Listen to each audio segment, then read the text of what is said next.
Good morning students. जैसा कि हम सभी पढ़ रहे थे अपनी पोएम, लास्ट पोएम इंग्लिश की 12th क्लास की, कंपलसरी इंग्लिश की,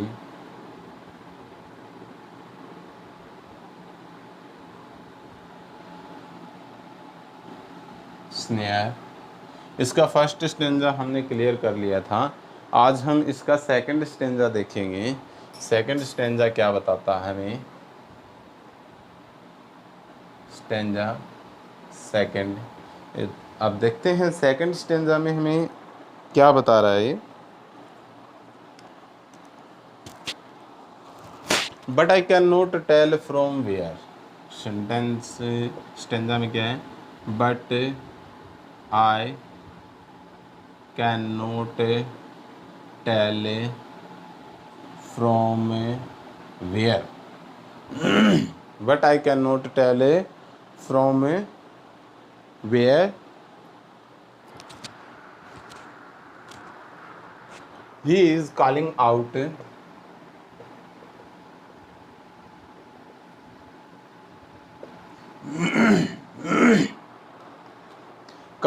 for aid.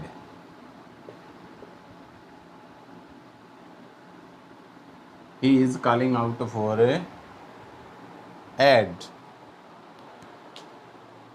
Crying on the frightened air.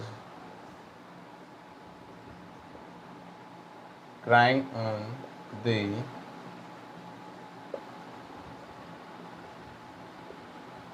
frightened air.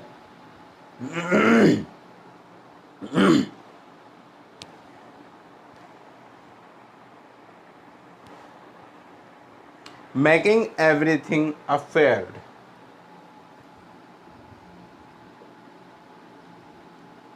Making everything afraid.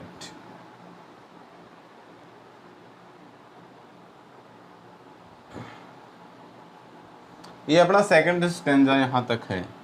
तो इस सेकंड स्टेंजा में पोइट हमें क्या बता रहे हैं। देखो, मैंने आपको बताया था कि इसमें रैमिंग स्कीम काम करती है। क्या करती है? स्टेंजा में रैमिंग स्कीम काम करती है। प्रत्येक स्टेंजा के प्रत्येक लाइन में रैमिंग स्कीम काम करती है। जो फर्स्ट स्टेंजा अपना था उसका एंड वर्ड वेयर था, उसी को पुनरावर्तित किया गया है कि but I can not tell from where. इसे सेंटेंस को या पूरी इस लाइन को रिपीट किया गया है। रिपीट क्यों किया गया है?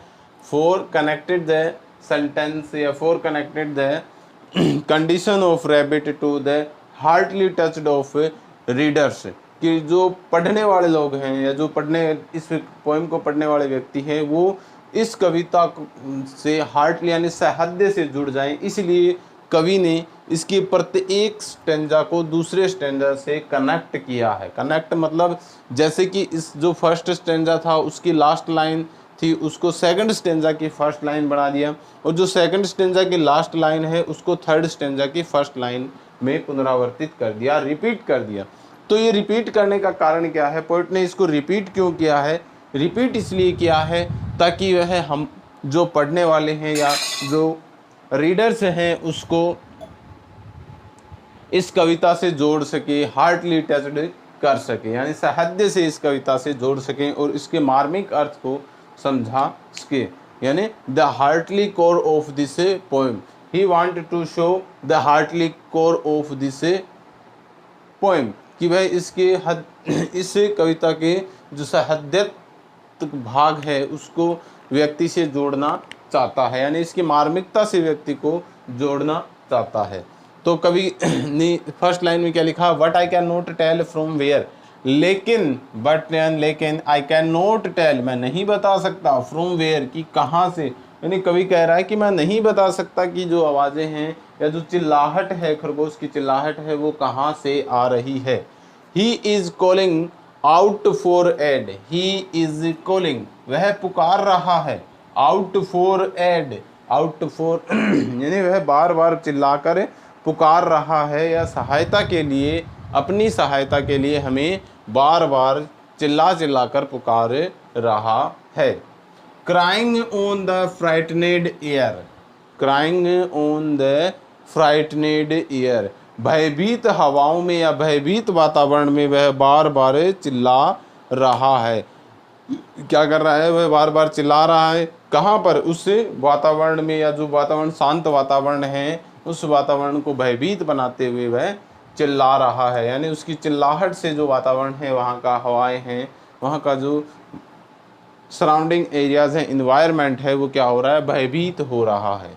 मेकिंग एवरीथिंग अफेयर्ड, प्रत्येक वस्तु को या वहाँ के हर एक भाग को भयभीत बनाते हुए या डरावना बनाते हुए वह बार बार चिल्ला रहा है। तो इन लाइनों में पोइट्स क्या कहता है? तो क्या बताया इसमें, देखिए, मेकिंग एवरीथिंग अफेयर्ड, प्रत्येक वस्तु या प्रत्येक चीज़ को भयभीत करते हुए। आगे बढ़ते हैं, इसका हम देखेंगे एक्सप्लेनेशन। एक्सप्लेनेशन देखेंगे। एक्सप्लेनेशन में क्या बताया है?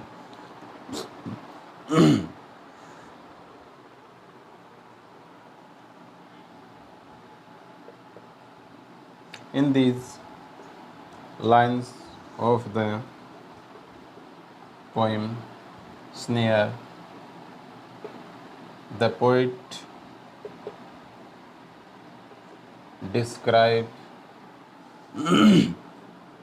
the internal core of his heart,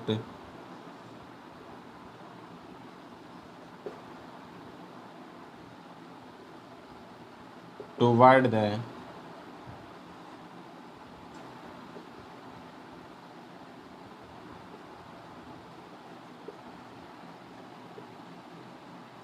trapped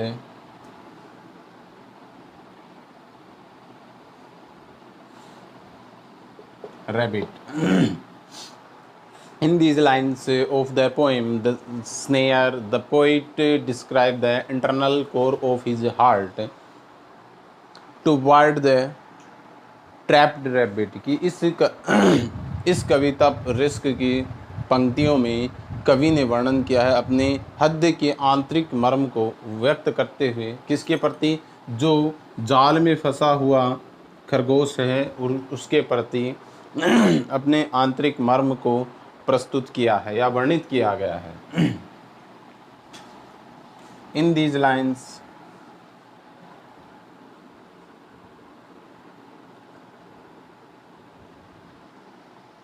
by these lines,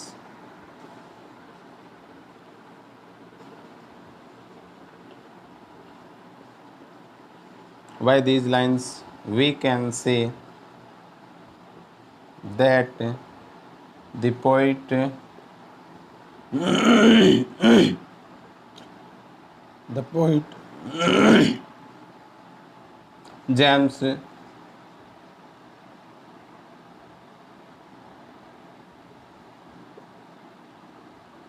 Stephens is a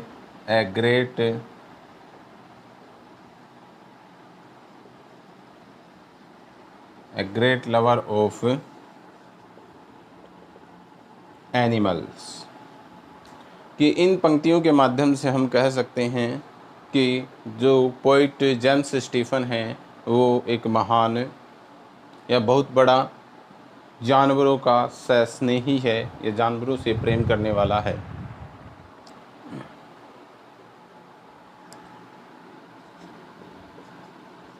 He is happy, he feel happy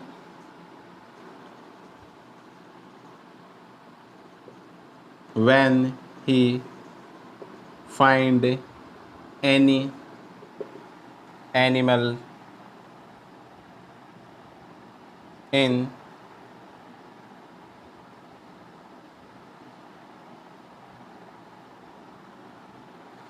he feel happy when he find any animal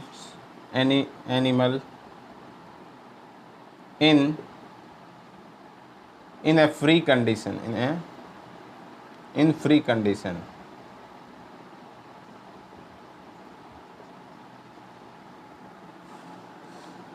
and when he find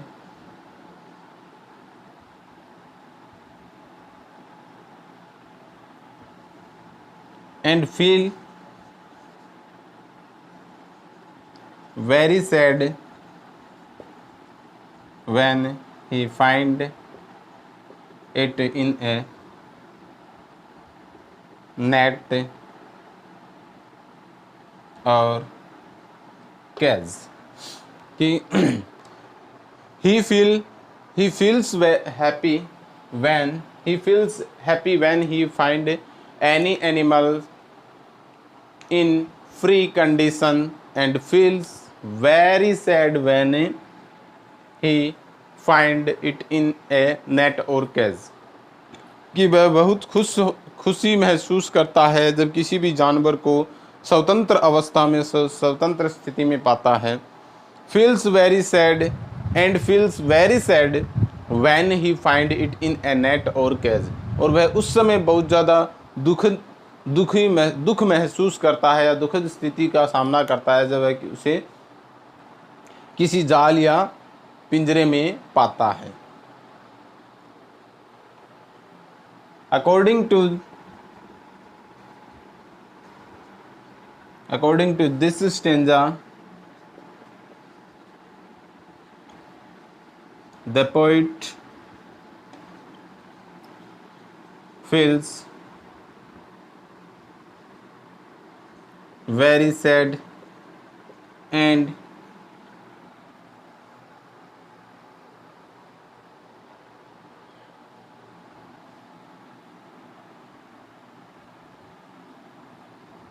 he cannot able to find that palace where the rabbit trapped. According to this stanza, the poet feels very sad and he cannot able to find that palace where the rabbit trapped. कि इस पंक्तियों की या इस stanza के माध्यम से इस अवतरण के माध्यम से बताया गया है कि कवि बहुत दुख महसूस कर रहा है और वह उस स्थान को खोजने में समर्थ नहीं हो पाया है या सक्षम नहीं है जिस स्थान पर वो क्या है खरगोश है वो जाल में फंसा हुआ है। The rabbit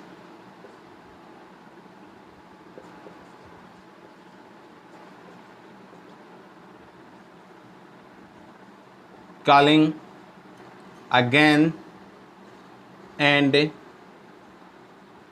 again for help. The rabbit calling again and again. The rabbit is calling again and again for help कि खरगोश है वो बार बार अपनी सहायता के लिए पुकार रहा है।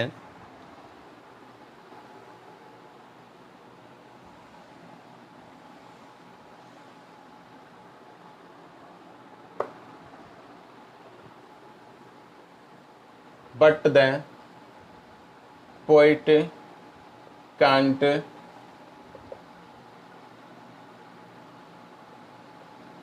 locate it, लेकिन कवि है वो उसे नहीं लोकेट यानी उसे नहीं खोज पा रहा है या उस स्थान का पता नहीं लगा पा रहा है। It's sort of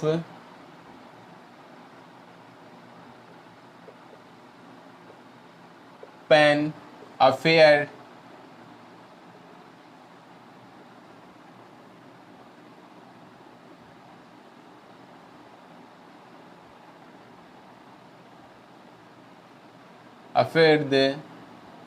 affaired whole the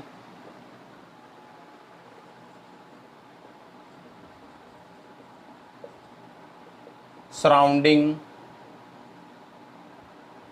area. Its shout of pain affaired whole the surrounding area.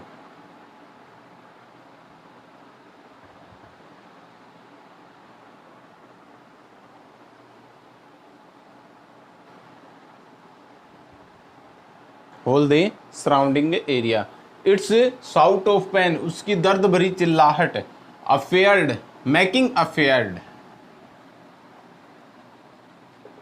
Making afraid whole surrounding area, कि उसकी दर्द भरी चिल्लाहट है वो पूरे के पूरे वातावरण को या पूरे के पूरे आसपास के क्षेत्र को भयभीत बना रही है। His voice, it's voice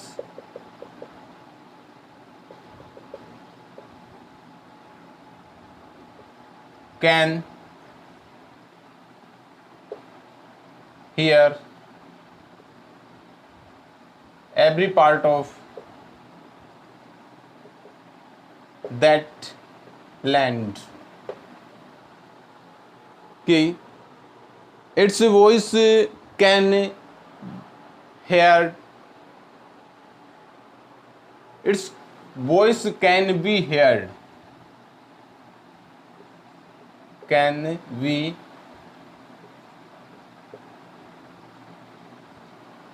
every part of that land, कि उस स्थान पर या उस भूमि के प्रत्येक हिस्से पर उसकी आवाज़, किसकी, खरगोश की आवाज़ सुनी जा रही थी एंड सुनी जा सकती थी।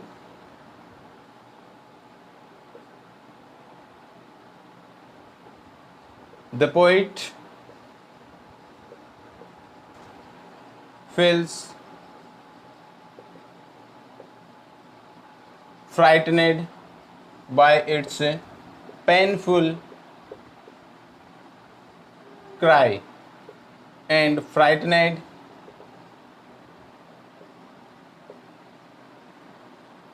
everything.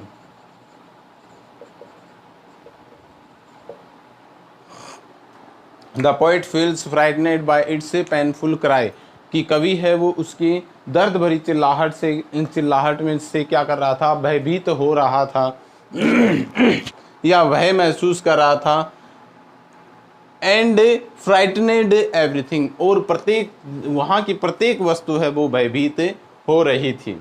इन 4 लाइनों का हमने थोड़ा सा बड़ा विस्तृत एक्सप्लेनेशन देख लिया है, लेकिन फिर भी हम इसको व्याख्यान करते हैं, हिंदी ट्रांसलेट करके देखते हैं।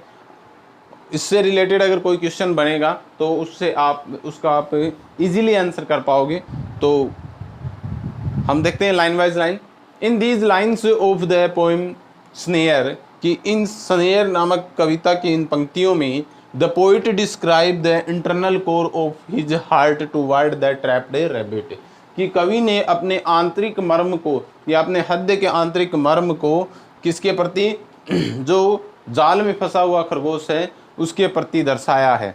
Bye these lines we can say that the poet James Stephens is a great lover of animal. इन पंक्तियों के माध्यम से या इस अवतरण के माध्यम से हम कह सकते हैं कि जो जेम्स स्टीफन्स है वो क्या है, जेम्स स्टीफन जानवरों का या पशुओं का बहुत ही बड़ा प्रेमी है, या उनको प्रेम या स्नेह करने वाला है, यानी जानवरों से बहुत प्रेम करता है। He feels happy when he find any animal in free condition, कि वह बहुत खुशी महसूस करता है जब भी वह क्या देखता है, किसी भी जानवर को स्वतंत्र पाता है। And feel very sad when he find it in A net और कैज, और वह उस समय बहुत दुखी महसूस करता है, दुख महसूस करता है जब वह इसे किसी भी जाल में या किसी पिंजरे में पाता है, किसको, जानवरों को। According to this stanza the poet feels very sad, इस स्टेंजा या इस अवतरण के माध्यम से कवि में बहुत दुखद महसूस कर रहा है। अगर हम इसे देखें, इस स्टेंजा को, जो हमारे सामने स्टेंजा रखा गया था, उस स्टेंजा को देखें तो उसके अनुसार क्या है कि कवि बहुत दुखी महसूस कर रहा है, दुख महसूस कर रहा है। And he can not able to find that palace where the rabbit trapped, और कभी उस स्थान को नहीं खोज पा रहा है, या उस स्थान को खोजने में सक्षम नहीं हो पा रहा है जहाँ पर वह खरगोश है वो क्या है, जाल में फंसा हुआ है। The rabbit is calling again and again for help, जो खरगोश है वो बार बार क्या कर रहा है, अपनी सहायता के लिए पुकार रहा है या चिल्ला रहा है, but the poet can not locate it, लेकिन कवि है उसे नहीं खोज पा रहा है, या कवि उसे खोज पाने में असक्षम हो रहा है। Its shout of pain making afraid, its shout of pain making afraid, उसकी दर्द भरी चिल्लाहट हर एक चीज को मेकिंग अफेयर्ड यानी भयभीत कर रही है। होल सराउंडिंग एरिया, उस स्थान का चारों तरफ का आसपास का जो क्षेत्र था उस पूरे क्षेत्र को क्या कर रही है, भयभीत कर रही है। It's voice can be heard every part of that land, कि उस स्थान या उस भूमि के हर एक हिस्से को उसकी आवाज़ है वो क्या कर रही है, उसकी आवाज़ है वो उस पृथ्वी के या उस स्थान के या उस भूखंड के हर एक कोने से सुनी जा सकती थी। The poet feels frightened by its painful cry, कि कवि है वो उसकी the poet feels by its painful cry, कि कवि है वो उसकी दर्द भरी चिल्लाहट से भयभीत हो रहा है या भय महसूस कर रहा है। एंड फ्राइटनेड एवरीथिंग, और प्रत्येक चीज़ वहाँ की क्या हो रही है, भयभीत हो रही है या डरावनी महसूस हो रही है। Is that clear? I think आप लोगों को ये समझ में आया होगा। इससे रिलेटेड एक दो क्वेश्चन बन सकते हैं, जैसे स्टैंजा वाइज हम देखें तो, बाकी इसके क्वेश्चंस हम लास्ट में, सारे पीछे के क्वेश्चन हैं वो लास्ट में करेंगे। तो सबसे पहले तो मैं आपसे ये पूछना चाहूँगा कि सबसे पहला क्वेश्चन मेरा ये होगा, right the RAM scheme of this poem. RAM scheme क्या होगी भाई इसकी? अगर इस स्टेंजा की देखें तो रैम स्कीम वो ही होनी है, जैसे हमने देखा वेयर एड एयर एफ्रेड, तो क्या हो गई ए बी, रैम स्कीम वही हो गई ए बी। ठीक है, इज दैट क्लियर? तो इसकी रैम स्कीम हो गई ए बी। अब क्वेश्चन पूछूंगा मैं, एक क्वेश्चन आपको आपके सामने रख रहा हूं कि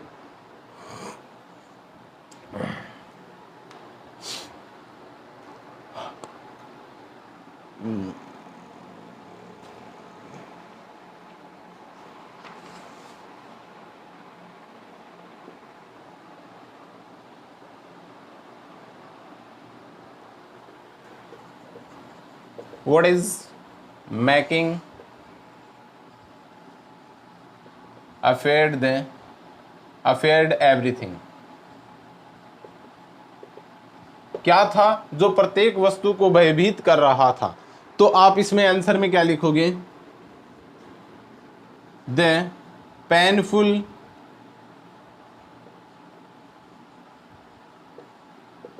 cries of trapped rabbit is making afraid everything. क्या था answer? The painful cries of trapped rabbit is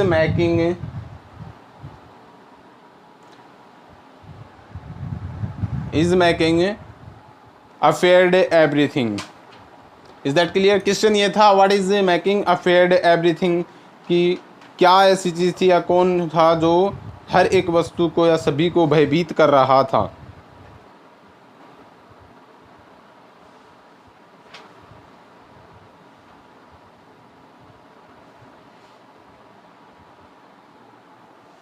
एक क्वेश्चन और है इसमें,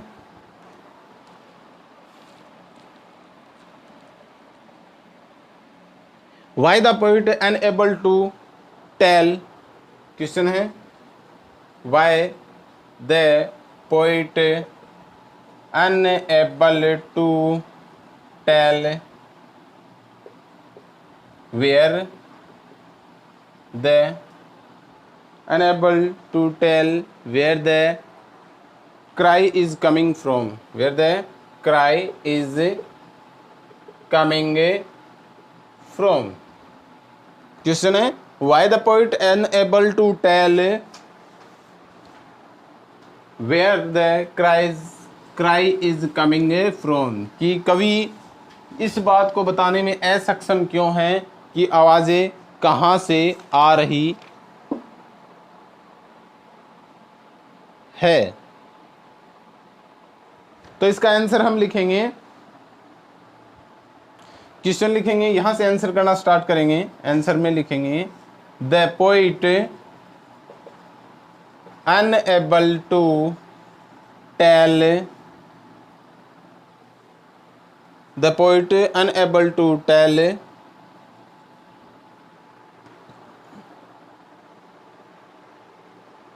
it, unable to tell it because he don't know, he doesn't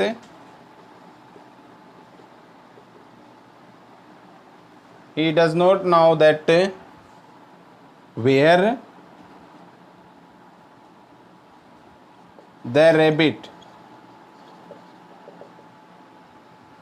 क्या बताया है, the poet unable to tell it because he does not know that where the rabbit, कि कवि है वो यह बताने में असक्षम है कि यह बताने में असक्षम है कि आवाज़ें कहाँ से आ रही है, क्योंकि वह नहीं जानता है कि आवाज़ जो खरगोश है वो कहाँ पर है। तीसरा question, find out the word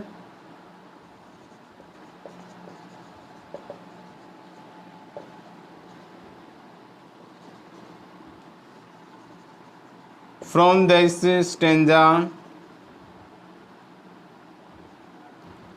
that means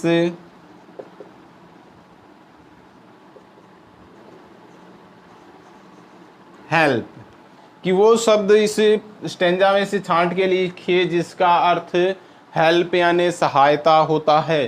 तो हेल्प यानी सहायता होता है, और उस स्टेंजा में कौन सा ऐसा वर्ड था जिसके माध्यम से हमें पता चला कि ये हेल्प वर्ड है वो उसी का सिनोनिम है। तो वो वर्ड था AID, एड। क्या लिख देंगे, AID, एड। एड मीन्स होता है सहायता।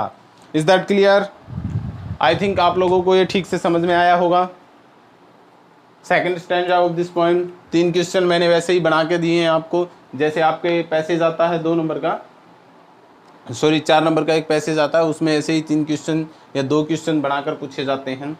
तो मैंने इसमें से 3 क्वेश्चन बनाए हैं। पहला है what is making afraid everything, क्या था जो प्रत्येक चीज़ या प्रत्येक स्थान को, प्रत्येक वस्तु को भयभीत कर रहा था, तो वो क्या था, the painful cries of trapped rabbit, कि जो जाल में फंसे हुए रैबिट या खरगोश था उसकी दर्द भरी चिल्लाहटें थी जो हर एक चीज़ को भयभीत बना रही थी। By the poet unable to tell where the cry is coming from, कि क्यों कवि यह बताने में असक्षम था या असमर्थ था कि आवाज़ें कहाँ से आ रही है, या वो चिल्लाहट की आवाज़ें कहाँ से आ रही है। तो the poet unable to tell it, कि कवि यह बताने में इसलिए असमर्थ था बिकॉज, क्योंकि ही डज नॉट नाउ, वह नहीं जानता था दैट वेयर द रैबिट, की खरगोश कहाँ पर है, क्योंकि उसे पता चल गया था कि वो आवाज़ें खरगोश की है, लेकिन वो आ कहाँ से रही है ये इसलिए नहीं पता चला क्योंकि उसे यह नहीं पता था कि वह खरगोश है कहाँ पे। Find out the word from this stanza that means help, कि इस स्टेंजा में से वो शब्द छांट कर लिखना है जिसका अर्थ होता है हेल्प यानी सहायता। तो वो हमने लिख दिया क्या, एड लिख दिया, AID, एड। एड यानी सहायता करना या सहायता, हेल्प जिसका सिनोनिम्स है। Is that clear? I think आप लोगों को जो मैंने अभी तक बताया है 2 स्टेंजा इस पोएम के, वो समझ में आए होंगे और आपने शायद अच्छे से पढ़ा भी होगा। तो अगर ऐसा लगा है कि थोड़ा बहुत भी सर ने अच्छा पढ़ाया है तो प्लीज़ लाइक बटन ज़रूर प्रेस कीजिएगा। Thanking for watching our videos. Good bye all of you.